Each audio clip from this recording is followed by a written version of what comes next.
Welcome to The Roll Call, the podcast where we dive into the roles that define us. I'm your host, John Glahn. On each episode, we explore the journeys of people discovering their true roles in life, business, and beyond. Get ready for inspiring conversations about finding purpose and authenticity. Let's roll the roll call.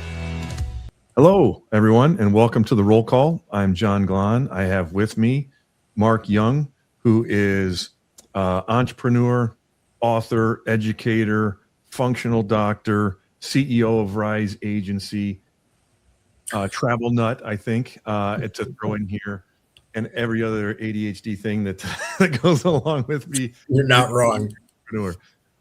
So welcome to The Roll Call. I appreciate the invite, John. And yes, that introduction is about as confusing as it is when anybody asks me for an elevator speech.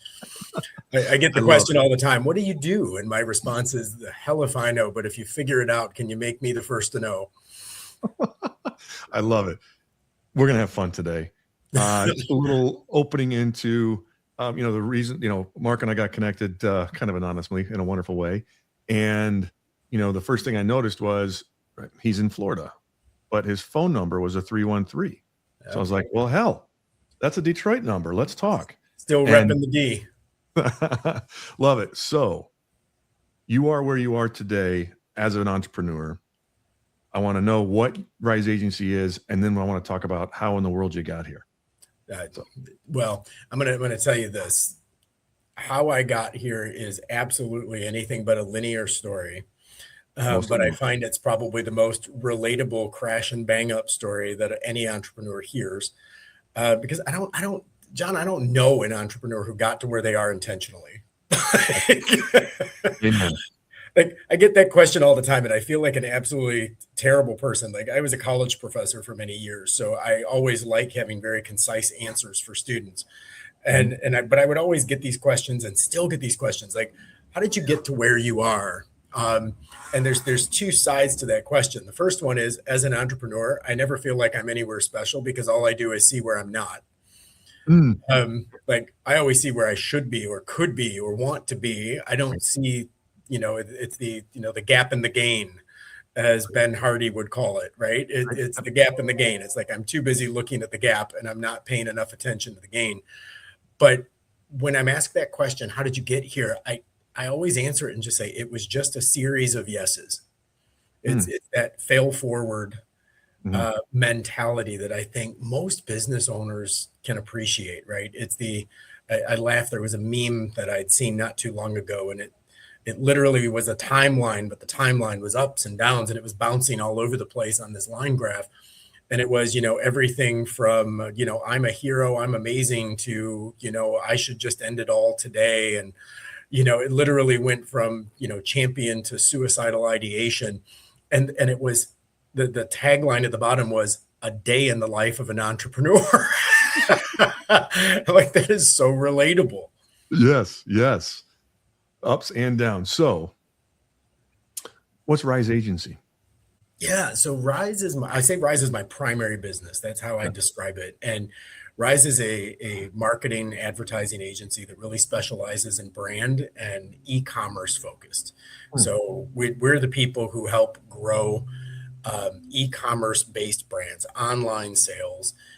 So really, we're dealing with everything from, understanding life cycle marketing, understanding that it's not about the first sale, it's about the relationship you build with the customer. It's building out that brand voice. It's being a magnet for repeat purchases, because in the digital world, you don't win a battle buying meta ads. And that's the fight that everybody's trying to win. And the reality is the acquisition cost and the CPMs, that cost per thousand impressions, it's just not a battle most brands can win. There's too much competition. There's too much ease of entry into the marketplace. AI has just, run amok, with people's ability to be able to produce content. And the reality is that we really focus on not just, we're going to be your media buyer or we're going to be your creative. Like, we are your coach. And as that coach, I say, like, I'm here to function much like a fractional CMO And then behind me, you can probably see in the glass, like there's an entire team of people that are executing this stuff on a daily basis. And that's everything from emails that convert to, social media strategies, to paid media, to blogging, to getting you as a guest on a podcast so that you can actually increase your brand awareness and also create content in the process. It's affiliate marketing. It's all of that kind of stuff that we do on the back end that we get too many clients who want to zoom in on one or two tactics. And what Rise really focuses on is unpacking the omni-channel world Mm-hmm. e-commerce business, all businesses live in. Right. So now we got that tactical part out of the way. Yeah. How are you in here now? Back to the entrepreneurial journey.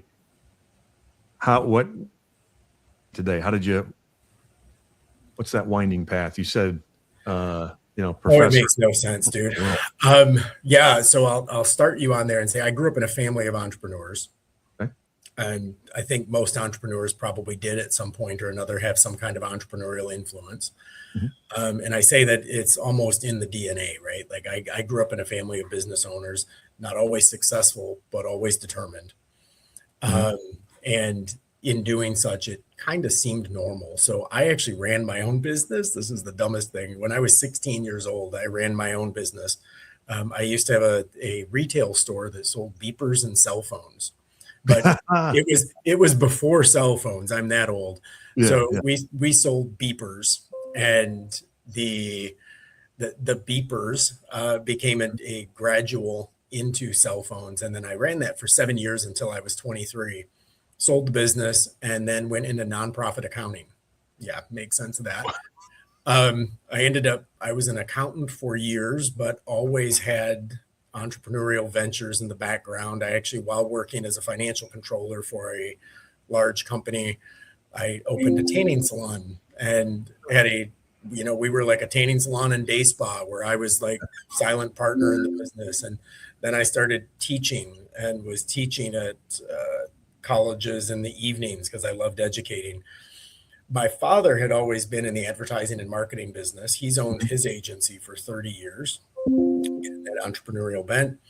I worked with him for a short period of time and really enjoyed what I did. But, family business, I was determined I was not going to be part of the family business because that just seemed like a lackluster trail to blaze. I was like, no, I want my own trail. Mm-hmm. And crazy enough, went into higher education where I was a full-time college professor for years, and I loved it. And then got recruited into the administration side of the business and moved my way. I was the COO at a private education corporation we were about a $500 million operation. Oh, wow. With campuses and remote schools and everything all over the country, multiple brands all rolled up into one, unified ownership group. And then I decided I left Michigan. I moved to New York shortly. I came down to Florida because that's where the company was based. And I quit the job 8 months later. I was like, nope, not for me, not what I want to do. And strangely enough, started consulting with a company that was doing red light therapy. Red light therapy 12, 13 years ago was not normal. Right. That was witchcraft back then. Yeah. And it's funny to me now because back then everybody, we would get that's nice. My pain's going to go away because of all the blinky lights. And well, nowadays everybody's doing the blinky lights here, bro. So yeah, that's kind of how that works. So I got into the health and wellness space somewhat accidentally from a referral and a consulting gig, which led me down the road of opening a call center where I still own it. And we actually we had 165 agents that worked for us doing inbound and outbound telemarketing services for as seen on TV brands. Wow. I know it's absurd. And then later ended up opening my own agency because I found that too many people that we were working with in the call center space had no idea how to make the phone ring. Mm-hmm. So I'm like, well, the hell if I'm going to sit here and tell you how to do it without getting paid for it. So started my own agency, started doing, my own marketing work and have grown that business and have since probably invested. I've got equity stakes in about 7 other businesses, some that we actually still work with. I own a supplements company of my own called Age Defiantly. I own a cosmetics brand, entirely. Plus, again, about 7 different investments in different businesses, everything from cancer screening to, autonomic nervous system down regulation, all over the place. So yeah, that's my strange linear journey, John. Did that make all the sense in the world? This is where 98 to 99% of the population, there's a big flashing WTF on the screen. Like, what? Yeah, it's on my screen too. No, because most lay/normal folks can't fathom a roller coaster like that. Can't possibly, right? Most are taught to get a degree, get a career, growth in the organization, etc. There's nothing wrong with that. But those of us that are wired like that schizophrenic story I just heard is why I love what I do. Because it amazes me, right? Because I can't possibly come up with one question. It's like, well, how did you figure out how to do that? Or, man, what made you go do that? Well, my early answer to you was I got to where I am with a series of yeses. Yeah. And the one thing that I believed, and I believe is ubiquitous for entrepreneurs in general, is this pattern of believing that when they see a problem, or what I now refer to as friction, they find the friction in an organization or the friction in a consumer journey, and they believe, almost to the point of insanity, that they can solve the problem. And when someone asks if I can solve a problem, my default is yes. I believe I can. And I say that it's not in any way deceitful, even if I've never touched a project before or have any understanding of it. If you ask me if I thought I could solve the problem, my default answer is going to be yes. And then I'm going to work like hell to figure it out before you figure out that I had no idea what I agreed to. Right. And I say, as long as I'm one step ahead of you, I still look like the expert. And you're still helping someone get further than they would have alone. You're right? 100% correct. The truth behind what you said is, like most of us, right? It's what's smoke and mirrors. There is a help to be had, and we are going to help. Doesn't mean there's a roadmap. If there's a roadmap to everything, there wouldn't be anything new, right? If there was a way to map there and something you could just look it up, everybody would do it. Yeah, and if the pathway to success was very linear, I would work as an investment banker. I have no interest in that journey. I have no interest in all of the ups and the downs and the I should just end it all moments of the day are rewarded by the amazing things and the amazing people that I get to connect with on a regular basis. And whether or not that is helping somebody, entrepreneurs, I love them. They're all crazy. Like there's absolutely, I've never met a normal entrepreneur. And the reason is because they defy logic. I always say that entrepreneurship is like waking up every morning and putting everything you own on black. Like you wake up in the morning, you spin the wheel, and you kind of just see what happens today. And it can be calculated, and there's obviously ways of, playing against the house that wins. But the reality is that we all risk everything every moment. And I will say, as an entrepreneur, it's a very lonely place to be, because nobody on your team actually understands the risk of what you put into everything. All they see is the reward.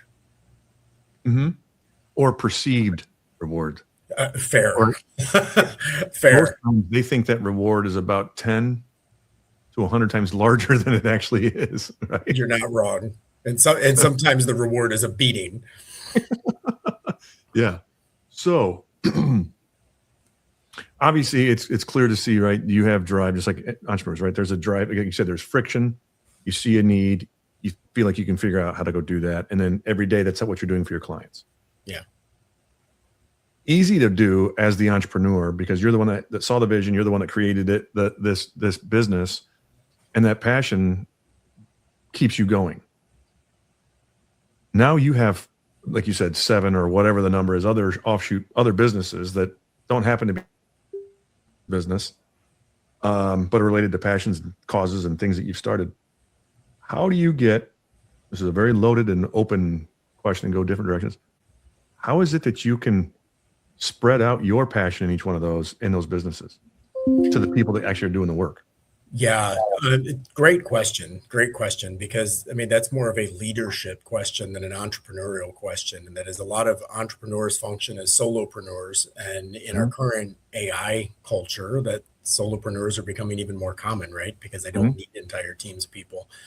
Um, for me, I believe building a team is the hardest part of a business. And part of that building a team is that an entrepreneur, that's the last thing that they want to deal with. Yep. And hiring people, I would say most entrepreneurs that I see are frustrated with their team. And it's usually because their team has they want the team to be as excited about what they're doing as they are. Mhm. And that person doesn't exist. And when you do find a person who's as excited as you are about what you do, hold tight. Mhm. My mom always made the phrase that, if we could hire people like us, they would already be in business for themselves. Mm. That, Yeah. people who have what we're looking for out of the ideal employee aren't hireable. Right.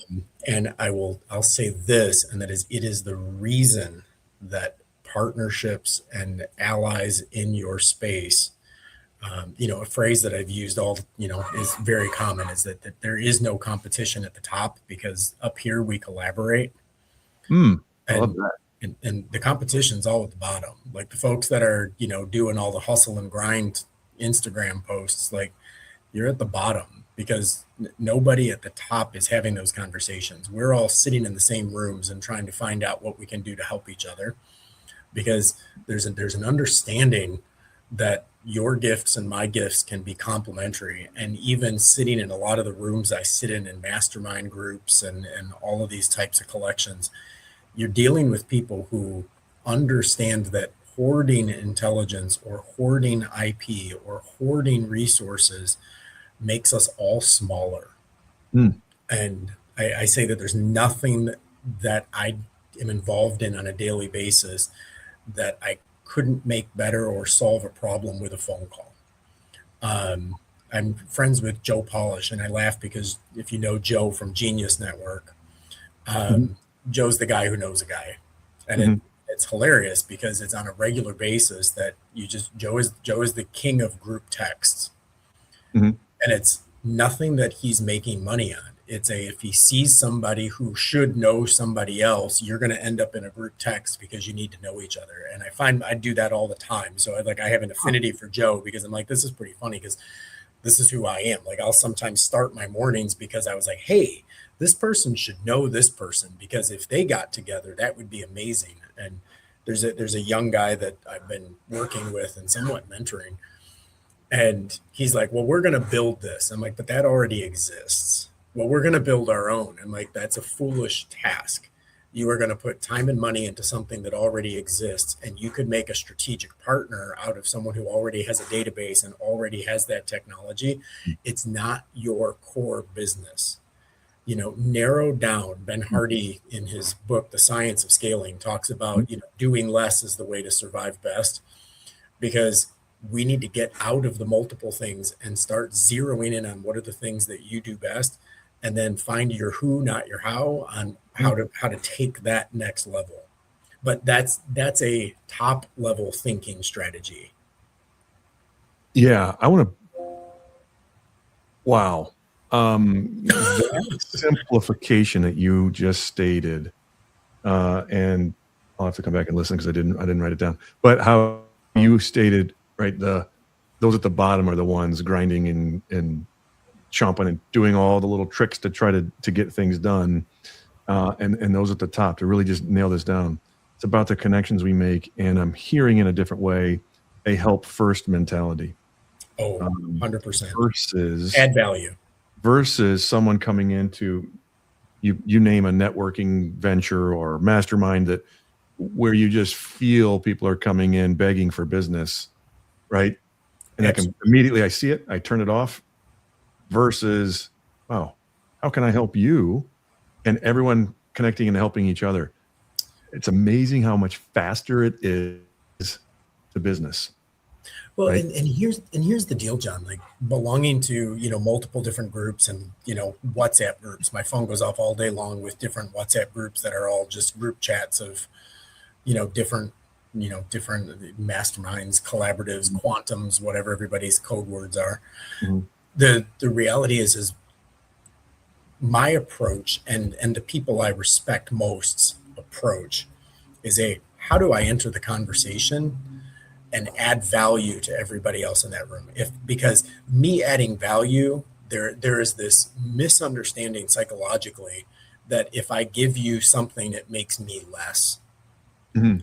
Because we think of value as currency, and if I gave you $100, I have $100 less. But if I give you wisdom, it doesn't make me any less wise. And if I Mm. give you a number out of my Rolodex, it doesn't delete it from mine. And Yeah. and that type of shared momentum, I will say, like it pushes people forward. And what's funny is that I will walk into a room like that and always think I'm not looking for a client. I'm not looking for my next deal because I mean I need clients too. I mean I have a Right. business to run. Sure, they'll happen, but my intention is I always say always be remembered well. Like my intention is that everybody who knows me likes me, Mhm. and many don't, but whatever, that's their Mhm. problem. But for the people who remember me well, I become a top of mind for them. I become a person where when they have an introduction to make, they remember me, Right.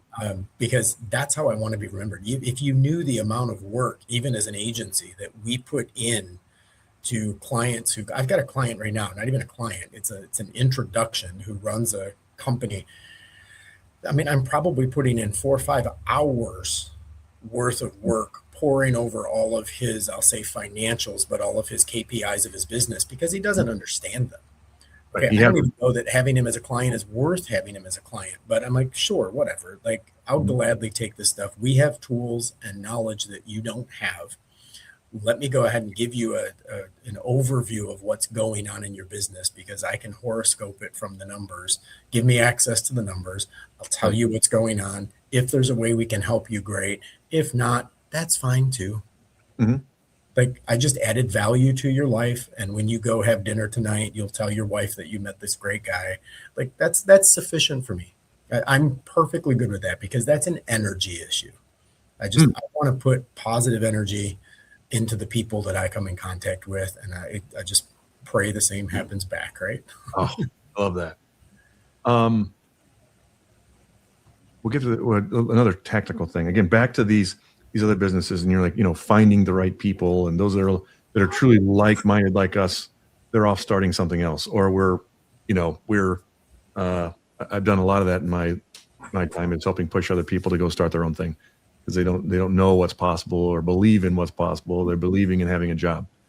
Um, how how do you have these other businesses that you're not in every day? You clearly have someone trusted that's going and doing it. Are you in charge of finding those people, or how do Mm. you find those diamonds in the rough? I've got big answers to that, buddy. Um, First one is I'm terrible at finding those people, to be honest with you, You like because everybody. I think everybody would say the same. Um, and I hate trying to find new people because it's like dating, right? Yeah. Like, and you only get 2, 3 dates to make a decision to marry. Mhm. And quite frankly, I would rather go through a divorce than go through breaking up a business partnership. Like Yeah. it's horrible. Mhm. Um, when it comes to that stuff, the answer that I want to give you may be a little bit different than what you're looking for. But the answer I want to give you is regardless of how that has worked for me in the past, I want to tell you how it's working for me in the future. Mhm. And that is, I've mentioned AI a few times here. And I kind of want to talk about that because entrepreneurs, recently there was a study that was conducted that was saying that only, I want to say it was less than 2% of businesses are actually getting scaffolded. 12% of businesses actually are using some form of AI in the business, Mhm. which is like a chat GPT free Right. account. Yep. less than 2% of businesses are actually using any accelerated scaffolding with AI. And what I mean by that is probably a paid ChatGPT Right. account is what they're saying. They're actually paying for some form of AI in their business. And 0.04% of businesses are actually applying AI to their businesses. Mm. And this is a huge, huge topic of conversation for entrepreneurs because in most cases, entrepreneurs tend to be the challenger brand, Mhm. right? They're the David to the Goliaths that are out there right now. Right. Yep. And while the Goliath has an opportunity to apply resources and manpower and everything else to the solution, what one of two things is going to happen. Either small business operations are going to get on board with being able to simplify their business and simplify their staffing so that they can have competitive pricing against Goliath. Mhm. Because if I can be better at what I do because I'm more efficient, because I have adapted to these things, you will have an exponential opportunity to win because small businesses are nimble. Where the opposite is going to be true is that you can't afford to have an entire room full of specialists in the room like Goliath can. Right. And what's happening is Goliath knows it, and Goliath is going to adapt eventually into an AI world. And now you've lost the specialist and you've lost the efficiency, and you will be done. Mm. And this stuff, it's happening at such an exponential rate. Like even like skilled trades. I had this conversation the other day with somebody. He's like, "Well, skilled trades will always be good because there's no issue with that." I'm like, "Really?" Because I actually know companies that are already testing putting like meta glasses on plumbers, where an unskilled tradesman can actually go out and fix something because he can put on meta glasses that will help him diagnose the problem and give the solutions while he's standing there. Like you don't even need the skill anymore to participate in skilled trades, which is Mm. mind numbing. So to your question about how do you find the people and what do you do with that? What I've started to do is finding people who aren't necessarily passionate about what we do as a company. It's Mhm. finding people who are passionate about innovation Ooh. because Mm. innovators want to be part of a team. They want to collaborate. They want to do these types of things. So, as an example, like at our agency, we've literally rebuilt. And one of my tasks this afternoon, in fact, is to go through and final proof our new org chart Mm. because our org chart has been completely reconstructed with bots and autonomous Claude bots and AI N8N programs and everything else are functioning as actual people. Mm. They have names, they have email addresses, they respond to emails, they do any number of tasks that we need them to do, and we deliberately personify them so that Wow. they are treated like team members. They're not treated like software. So, as an example, like I have an executive assistant who's a human, Mhm. and she sits outside my office and does my dirty work and keeps me organized. I have an executive assistant who is a bot, and his name is Angus MacGyver. And I can lean on MacGyver to do anything I need to do because he's able to solve problems and get stuff done faster than any human in the building. And I can throw tasks at him. I'll give you an example. He runs my Twitter account. Mm. Like, I don't even touch my Twitter. I log in periodically to see what I'm saying. Um, but he and I've had a conversation, and he knows what he's doing, and he knows when he's posting and who to engage with and how to increase followership and everything else. And I'm just like, go do it. You do you, man. And those Wow. are some of the tasks that I don't even have to touch anymore. So uh, what's exciting to me right now is because, especially in the digital marketing space, anybody who's really good at digital marketing can buy a laptop and go get a client. Mhm. Like so that's one of those things. Like, how do you hire the people that are really good? Because to my mom's point, they already can work for themselves. Mhm. What I've been able to do now is assemble a team of people who are so thirsty for innovation, particularly in how do we adapt to this AI world. Like they're working with tools that they never even dreamed of in a sci-fi film. Right. And while we output marketing, what they love is being able to innovate and build systems and learn about this technology and the marketing's the output. So there's a few of us that are really good marketing people that are able to steer the knowledge bank.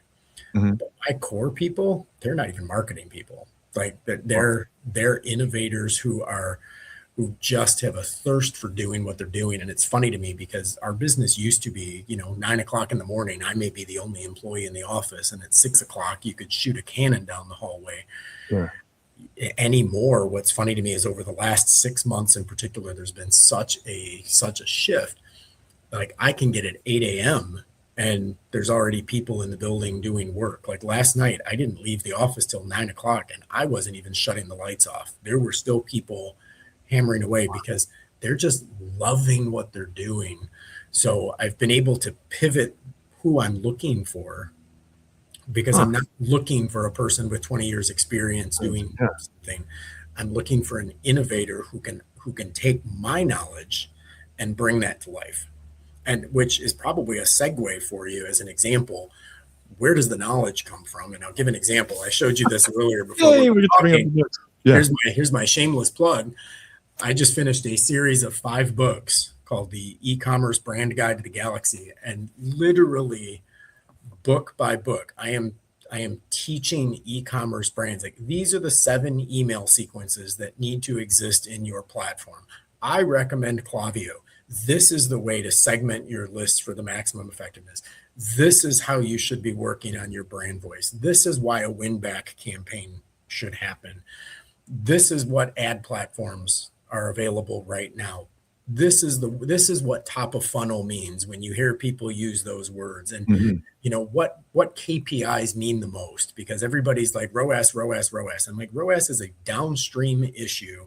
It is not an upstream metric. It is a delayed number that you won't even find out what your ROAS is until your period is over. Go work on your customer acquisition cost. Go work on your average order value. Go work on your lifetime value. That's what matters. And what's exciting to me is being able to put all of that into these volumes that I'm going to have audiobooks that are available for free download. Like I want to empower and make entrepreneurs dangerous against people who don't know what they're talking about, because they need this type of launch sequence to be able to understand what it is that they're doing. So when I'm working with my team, this is the knowledge bank. They understand. They just have to follow the rule book so they can focus on innovation because the playbook already exists. I didn't, that was a tactical question. Thought to, understanding the importance of people and finding the trusted ones, again, that you don't have to be sitting with them, or, you're not the expert in all those other businesses you have. I'm sure you know exactly what they are, what you're doing. But it was about finding those people. You took that to a spot that I didn't see coming. And I am, massively impressed of that. I'm almost thinking like, I can use different words for it, but right. You're sitting up on the balcony looking down on how to play this game. Oh, I'm just puppet mastering right now. Right. I'm a marionette. And now you have technology that, makes your strings, your 10 finger strings turn into 1 million of moving other things. And here, I want to throw something in there before you go too far with that. And that is the job of a human today in my business. And I repeat this repeatedly: do the things that only the humans can do. Because the bots are coming to take my job. My answer is no. The bots are coming to take the tasks that the bots can take. Be the human that a bot can't replace. Because I am I went through an existential crisis last year when AI started really proliferating throughout all different areas of my business and my industry. And it was a problem. Like I literally went through an, oh my God, am I going to go out of business? What does this look like? Like what am I going to do? And it kept me awake many nights. And I'll tell you what, at the end of that, crisis, if I can, John, the answer was AI can't replace me. No. Like I can't be replaced. My ability to be relatable with people, my ability to vision cast, my ability to see a business, find its flaws, dissect its go forward plan and move. That's not getting replaced. I'd be a fool to pay people to do the other things that I can train technology to do. Mm-hmm. But to everyone on my team, my message has continued to be for over a year now, do the things that only humans can do. And when we have experienced cutbacks over the last year we have higher output and fewer people. And culturally, we are a better company today than we were a year, 2 years, 5 years ago. Because the people that are here have a shared mindset. No one just has a job. So do the things that only the humans can do. This is not a takeover of the economy. Sorry, I know I interrupted your thought there, but you're just continuing making the point that is, when we talk again before here, what we want to make sure we want to talk about, and what I want everyone to know, just a lens in to just cement what you were talking about before about help first. When I asked, hey, I want to make sure, what do we want to talk about? I want to make sure that we're saying the voice of things that you want to hear, or that you want to get, those to hear. And you're like, no, I want to make sure we're hitting on the things that your people want to hear. And, that, I guess just to cement that home for everyone about the human that's on this call right now, that can't be replaced, right? That you're continuing to lean in. Like, this is your secret sauce for your business, right? The things that you're mentioning now, that's why it's like, holy shit, I'm going to say that. Right. This is some real business things that you could just lock under a key and be like, I can go take over the world with how we're doing these things. Right. Sharing them openly. I know it will be making people's mind flutter. I'm doing AI in my base business. We're doing things again on the surface level. We're getting much deeper, utilizing someone else. But how you explained getting everyone to think of themselves as an innovator or to be an innovator is so different than hiring for a job description. That, to me, is... So, I love that you just said job description right now, because interviews around our office are the weirdest thing right now, because we're hiring, and we're staffing, we're bringing more people on to, but it's literally, I've used this phrase when I get brought into the second or third interview for somebody, depending on the position. Like, I get brought in and my answer to them is, I just need to get to know you as a person, because I don't even know what job I'm hiring you for right now. Yeah. Like, I don't have a description of what your job needs to look like, because it doesn't exist currently. So if I bring you in, I just need to know that there is an intellectual curiosity and a sprinter ability who's able to run and finds our level of innovation and our level of depth interesting. And truthfully, like that, you ask, how do you find good people? Well, you weed out the bad ones to start.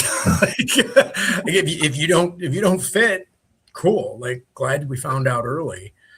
It's kind of like going on a bad date. Like, nobody wants to go on a bad date, but at least you knocked that one off the radar, after one dinner.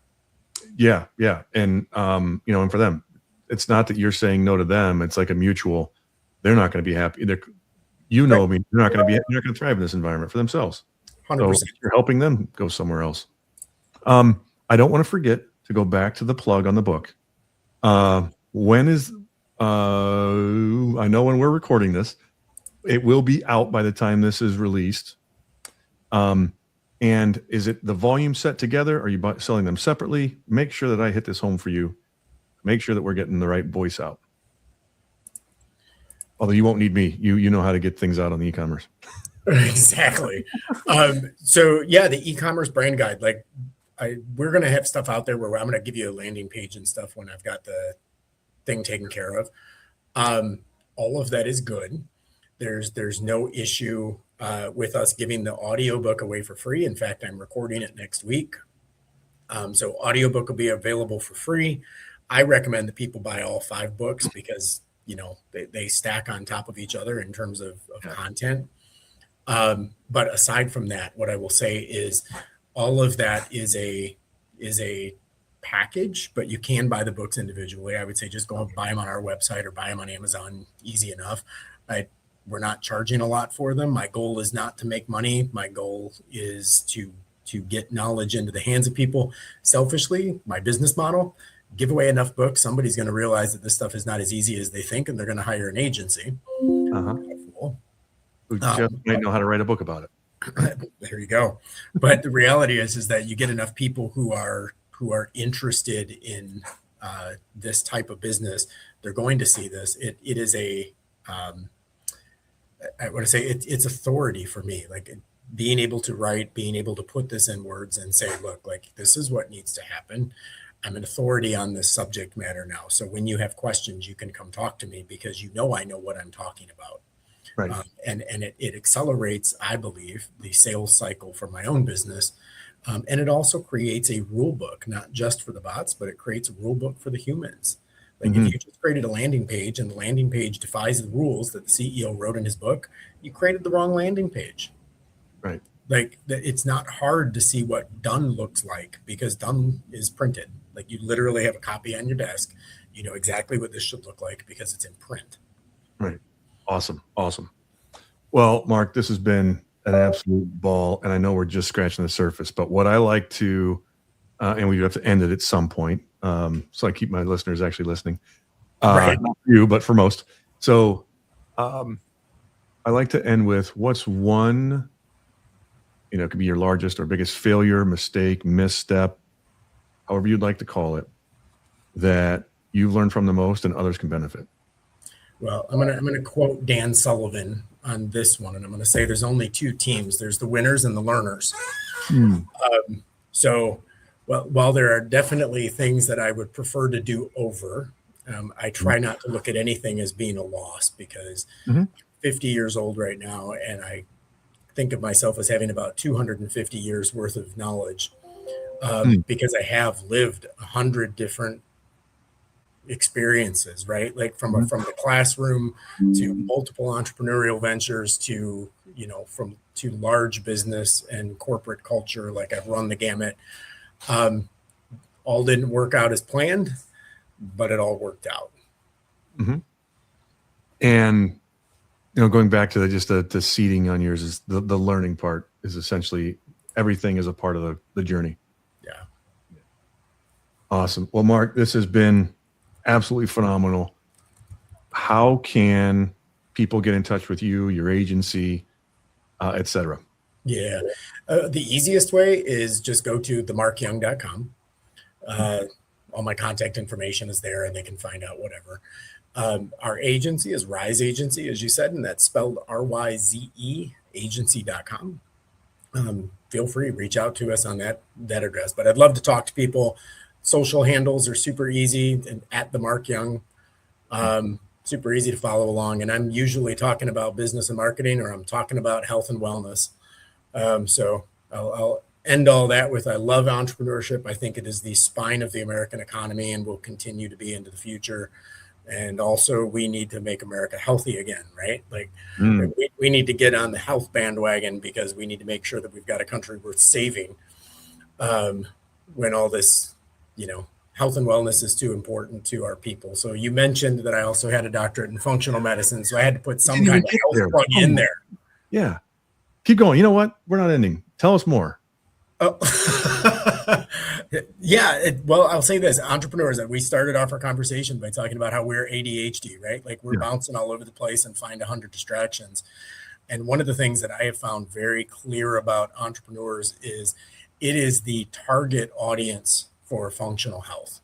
And it has driven my personal interest into even getting a doctorate in the subject matter. And I've got multiple graduate degrees. I just enjoy education, as we've talked. But this has actually led me down a pathway of entrepreneurs are people who find systems and problems and solve them. And functional medicine is the exact same thing. Businesses fail to launch because they don't lock in systems and diagnose problems. Health is the exact same way. And what I would say is that when entrepreneurs understand the cost of not being healthy, Hmm. because there's no sick day in our world. Right. There is no PTO in our world. It is always on. It is always knowing that, to be hospitalized reduces my income. My net value goes down Yeah. when I'm not functioning optimally. So when we think about business systems, our health systems function the exact same way. Find the department that's not functioning the way it should, optimize it to the KPIs that meet your standards. Hmm. Same thing. If your digestive system isn't functioning the way it should, optimize it to the KPIs that it should.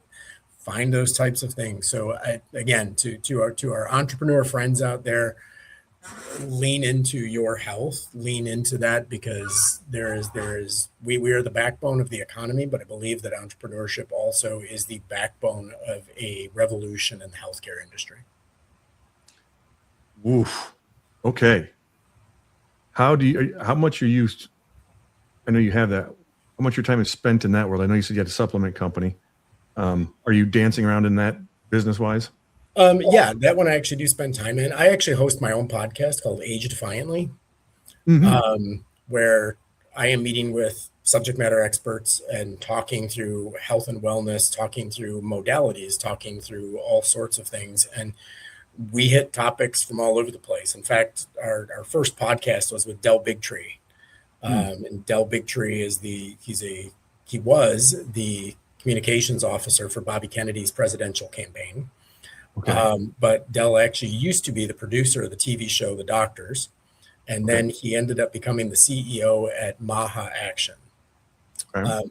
And from there, it has been guests from JJ Virgin to Joe Polish to any number of people who are experts, Chris Motley, and just people who we have had on the show talking about health and wellness and all different gaps that we talk about there. And probably where I take every conversation, and I'm a weirdo, John, you've gotten that by now. And that is, I've got a PhD in functional medicine, but I also have a master's degree in clinical psychology and a master's degree in theology, amongst others. And it's like, I believe that I try to function at that intersection, that Venn diagram of mind, body, and spirit. And don't get me talking on the subject of psychoneuroimmunology, or this is going to go on all day, but the things we tell ourselves on a regular basis, your cells are eavesdropping. Yes. And your body is functioning based on the things that you repeat out of your brain and out of your mouth. So we talk about all that stuff and the intersections between how health leads to performance and longevity, but also the idea that entrepreneurs also tend to be the most optimistic people in town, because you put it all on black every morning and spin the wheel. Yes. How many times have my wife has said to me over the years, why can't you just go get a job? Because of what we've been going through. Because I know it's going to work.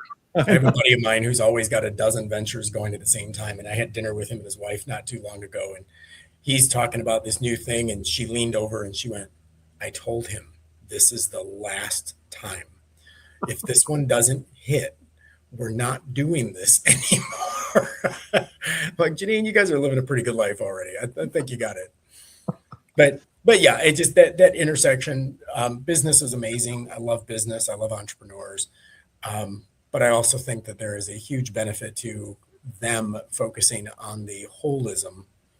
That they're a multifaceted organism that needs all of the things.